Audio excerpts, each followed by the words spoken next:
melibatkan segenap elemen masyarakat. Setelah itu, kami juga meminta pimpinan DPR untuk segera mereformasi DPR secara institusional dan juga secara norma. Setelah itu, kami juga meminta pimpinan DPR untuk segera mereformasi Polri sebagai bentuk komitmen supremasi sipil. Kami juga meminta pimpinan DPR untuk menghapus pajak bagi masyarakat miskin, karena tidak bisa dipungkiri eskalasi massa yang terjadi hari ini dipicu dari klaster tersebut. Dan yang terakhir, kami meminta pimpinan DPR untuk segera mengesahkan RUU perampasan aset sebagai pengejawantahan komitmen Presiden Republik Indonesia dalam penuntasan masalah korupsi. Mungkin itu dari PBHIMI MPO. Billahi taufiq wal hidayah. Wassalamualaikum warahmatullahi wabarakatuh. Salam. Terima kasih dari PBHIMI MPO. Yang belakang dulu, habis itu HMI. Silakan. Dari mana yang Mbak? Kami ya, silakan. Dari kami, terus dari HMI Dipo.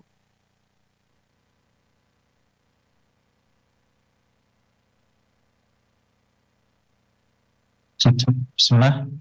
Assalamualaikum warahmatullahi wabarakatuh. Kami ucapkan terima kasih pada pimpinan DPR, kemudian pada kawan-kawan mahasiswa dan OKP dari BEM maupun OKP yang sempat hadir. Mohon izin sebelumnya kami dari Pengurus Pusat Kesatuan Aksi Mahasiswa Muslim Indonesia atau PP kami, ya saya kira kita harus menegaskan komitmen kita bahwa hari ini kita hadir di sini sebagai bentuk rasa cinta kita kepada tanah air kita. Ada banyak macam cara untuk kita menyampaikan aspirasi, namun karena kita melihat situasi kebangsaan kita hari ini yang sedang tidak kondusif, dan kita memilih jalan berdialog dan beraudiensi seperti hari ini, dan mudah-mudahan kita sama-sama bisa merumuskan kira-kira rekomendasi kebijakan terbaik yang bisa dapat diambil oleh pemerintah kita melalui badan legislatif, yaitu Dewan Perwakilan Rakyat Republik Indonesia. Ya saya kira secara garis besar hampir sama seperti apa yang sudah disampaikan oleh kawan-kawan baik dari BEM maupun dari teman-teman OKP yang sudah mendahului. Secara garis besar dari kami sendiri, kita membawa tajuk menyoal Indonesia. Ya kira-kira dengan 4 poin tuntutan yang sekiranya nanti bisa dikanalisasi, dan izin pimpinan DPR untuk nanti kami memberikan kajian akademik.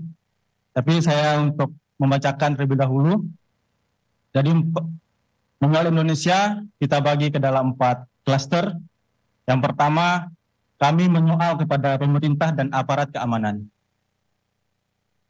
Kita sama-sama bersepakat bahwa niat kita melakukan demonstrasi pasti baik.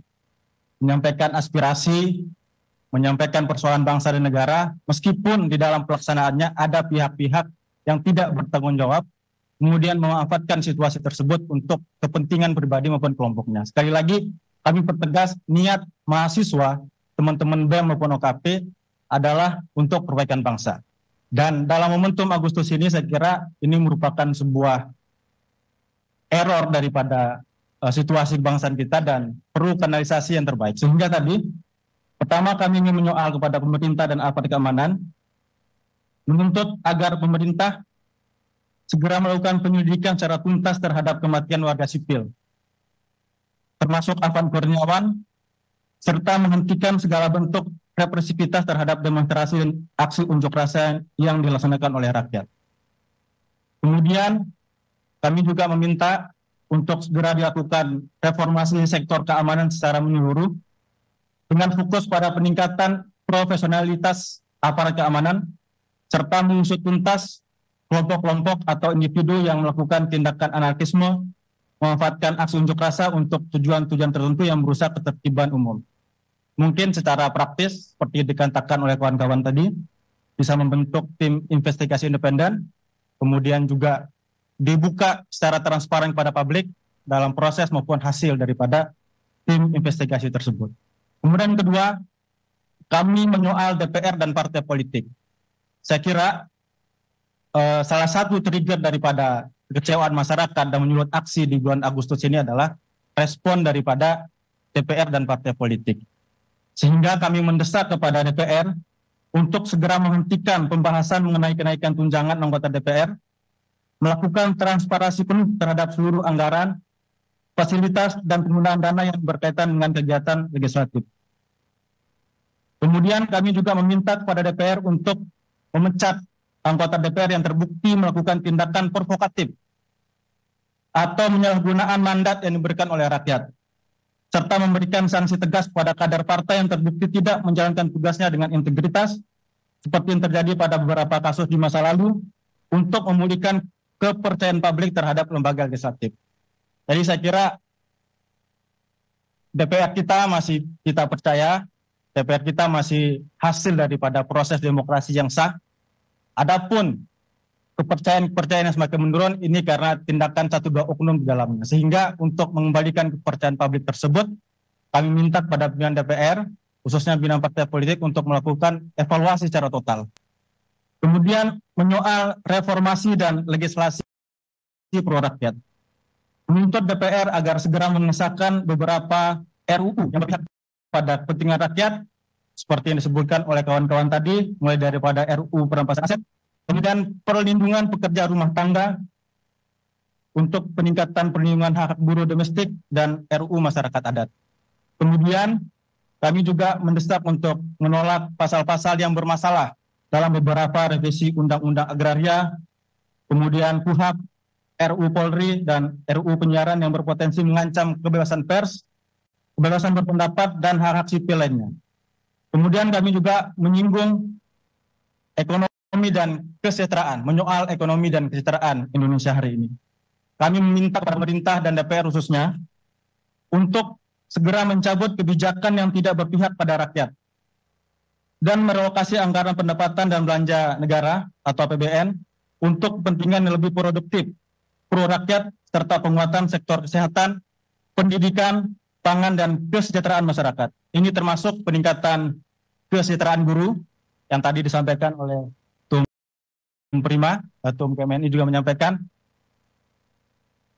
Kita melihat bagaimana kondisi tenaga pendidik kita hari ini, kemudian kondisi buruh kita, kemudian pekerja informal yang sampai hari ini belum mendapatkan kepastian, seperti jaringan pengamanan sosial dan sebagainya. Saya kira ini sangat mendesak untuk segera diselesaikan. Kemudian kami juga menyoal perihal untuk segera mendesak pemerintah menerapkan sistem perpajakan yang progresif, yang lebih adil, di mana individu atau kelompok orang-orang yang kaya atau kelompok-kelompok kaya membayar pajak yang lebih besar. Sementara kelompok masyarakat berpendapatan rendah tidak dibebani dengan pajak-pajak yang tidak proporsional untuk menciptakan pemerataan ekonomi dan kesejahteraan sosial yang lebih inklusif. Kami kira demikian, mohon izin, dan sekiranya nanti ada proses lanjutan agar kami juga dapat mengawal bagaimana rekomendasi kebijakan ini untuk segera bisa diimplikasikan atau diaplikasikan. Demikian, Assalamualaikum warahmatullahi wabarakatuh. Mohon izin kami untuk menyerahkan.